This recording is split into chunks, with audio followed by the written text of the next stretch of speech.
बच्चों आज आप क्लास 6 का वर्कशीट पढ़ रहे हो, वर्कशीट नंबर 10। इसमें आप देख सकते हैं दिनांक आज 29/10 का है। एक तरफ आपको धनात्मक पूर्णांक दिखाई दे रहा है, एक तरफ आपको ऋणात्मक पूर्णांक दिखाई दे रहा है। पूर्णांक का हमारे जीवन में किस तरीके से उपयोग है वही आपको देखना है। बच्चों सिंपल सी बात है, जब कोई संख्या 0 के ऊपर जाती है तो वो धनात्मक पूर्णांक होती है और 0 से नीचे जाती है। यहाँ आप देख सकते हैं 0 बना हुआ है। इसके राइट साइड जब जा रही है, चाहे वो 1 हो गया, 2 हो गया, 3 हो गया, 4 हो गया, 5 हो गया, 6 हो गया, ये इस तरफ जब 0 के राइट साइड जा रहे हैं तो निश्चित रूप से ये हमारा धनात्मक की तरफ बढ़ रहा है, जिसे हम धनात्मक पूर्णांक संख्या कह सकते हैं। जब हम 0 से बाएं तरफ चलते हैं और माइनस की तरफ बढ़ते हैं तो हम देखते हैं कि ये ऋणात्मक पूर्णांक हो जाएगा।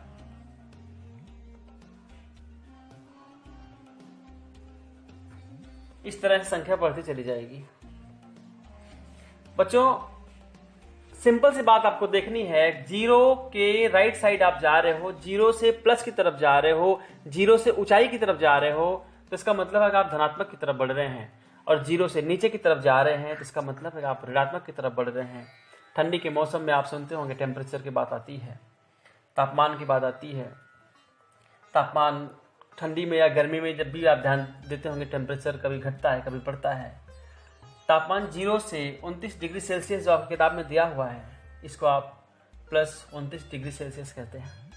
और अगर 0 से नीचे हो जाता है तो आप देखते हैं कि 0 से 2 डिग्री सेल्सियस जब तापमान नीचे गिर गया तो उसे हम पढ़ते हैं -2 डिग्री सेल्सियस। समुद्र तल से ऊपर माउंट एवरेस्ट की ऊंचाई की बात आती है, समुद्र तल के ऊपर की बात आती है, ऊंचाई की बात आती है, तो उसको हम लिखते हैं कि प्लस में लिखते हैं। यानी आप देखेंगे माउंट एवरेस्ट की ऊंचाई को दिखा रहा है समुद्र तल से ऊपर 8,848 मीटर दिखा रहा है। और जब हम समुद्र तल से नीचे मरीना ट्रेंच की गहराई देखते हैं तो वहां पे दिखा रहा है 10,994 मीटर, लेकिन उसके आगे लगा हुआ है माइनस। क्या लगा हुआ है? माइनस। तो जब हम 0 से प्लस की तरफ जाते हैं तो वो धनात्मक होता है, माइनस की तरफ आते हैं तो वो ऋणात्मक होता है। आगे दिखा रहा है कि बैंक में जमा किए गए, आपने अपने अकाउंट में आपने जमा किया 10,000 रुपये, 5,000 रुपये, 7,000 रुपये, जो भी आपने जमा किया, तो आप देखते हैं वो आपके लिए प्लस होता है। और बैंक से रुपए निकाले गए, जब आप अपने अकाउंट से पैसे निकालते हैं तो जितना भी निकालते हैं वो उसके आगे माइनस लग जाता है। बैंक से 4,000 रुपये निकाले गए तो वहां आपने लिखा -4,000। तो धनात्मक के आगे धन होता है, लेकिन धन के आगे कुछ भी लिखा नहीं जाता और ऋणात्मक के आगे ऋण लगाना पड़ता है, ऋण का निशान लगाना पड़ता है। 12 छात्र कक्षा में और आ गए।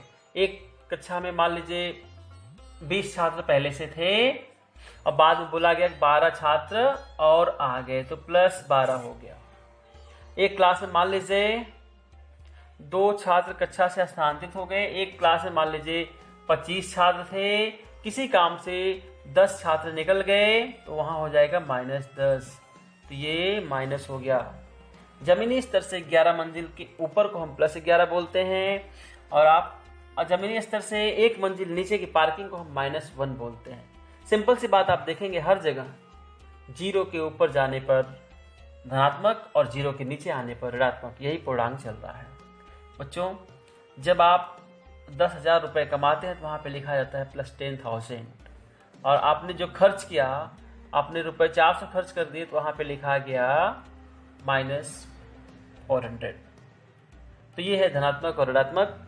अब हम लोग बढ़ते हैं संख्या रेखा की तरफ। आशा है आप सबको समझ में आ गई होगी पूरी बात है। आप देख रहे हो ये है 0।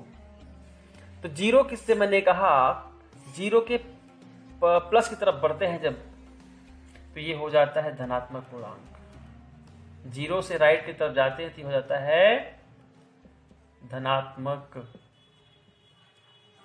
पूर्णांक और बाएं तरफ जाते हैं तो ये हो जाता है ऋणात्मक।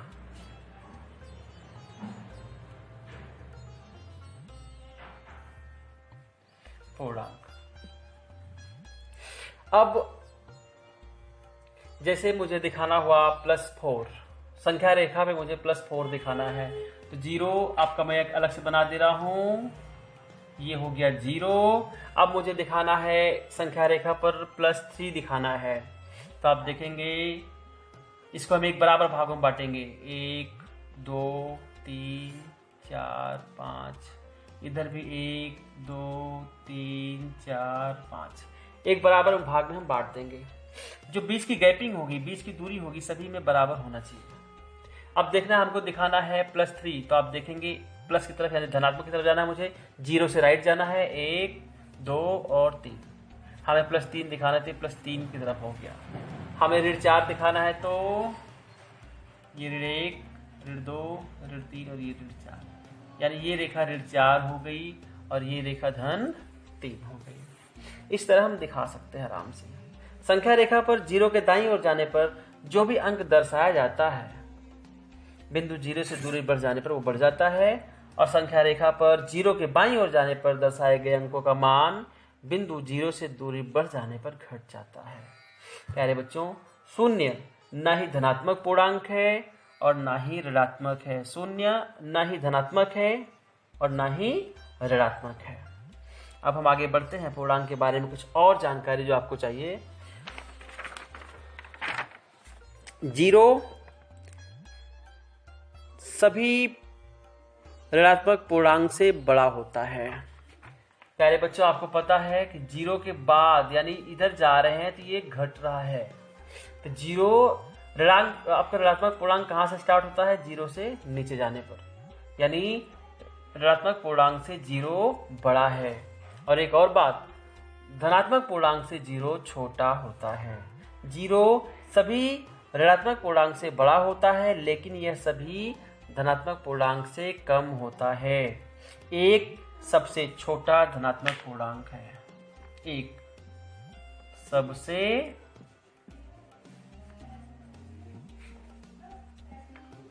छोटा धनात्मक पूर्णांक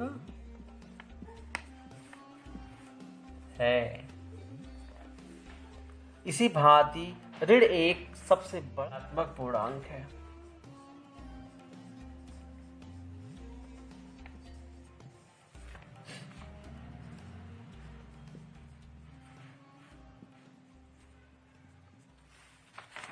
बच्चों, सभी धनात्मक संख्याएं सभी ऋणात्मक संख्याओं से बड़ी होती है। जाहिर सी बात है कि सब 0 के ऊपर जाने पर ही संख्या जो होगी वो धनात्मक होगी, और 0 से नीचे जाने पर संख्या जो होगी वो ऋणात्मक होगी। तो जो धनात्मक है वो ऋणात्मक से बड़ी होती है, यानी इनसे ये संख्याएं बड़ी होती हैं। सभी ऋणात्मक संख्याओं से धनात्मक संख्याएं बड़ी होती हैं। संख्या रेखा पर 0 के दाईं ओर की संख्या 0 से बड़ी होती है, और संख्या रेखा पर 0 के बाईं ओर की संख्या 0 से कम होती है। ये बातें मैं आप सभी को पहले भी समझा चुका। अब हम बढ़ते हैं सवाल की तरफ। दिखाना है समुद्र तल से 500 मीटर नीचे। समुद्र तल से 500 मीटर, ये हो गया समुद्र का तल। जिस तरह से हमने राइट लेफ्ट का भी देखा खींचा, वैसे ही हमको इस तरह से आपको दिखा देते हैं एक बार। ये समुद्र तल हो गया, और बोल रहा है कि समुद्र तल से 500 मीटर नीचे, यानी इस तरफ आ रहा है रेखा, यानी ये 500 मीटर नीचे है। प्यारे बच्चों, जिस तरीके से 0 से राइट की तरफ जाते समय हम धनात्मक की तरफ होते हैं और बाईं तरफ हमारा ऋणात्मक होता है, उसी तरीके से हम ऊंचाई पर जाते हैं तो धनात्मक होता है, और निचाई पर जाते हैं, नीचे आते हैं तो ऋणात्मक होता है।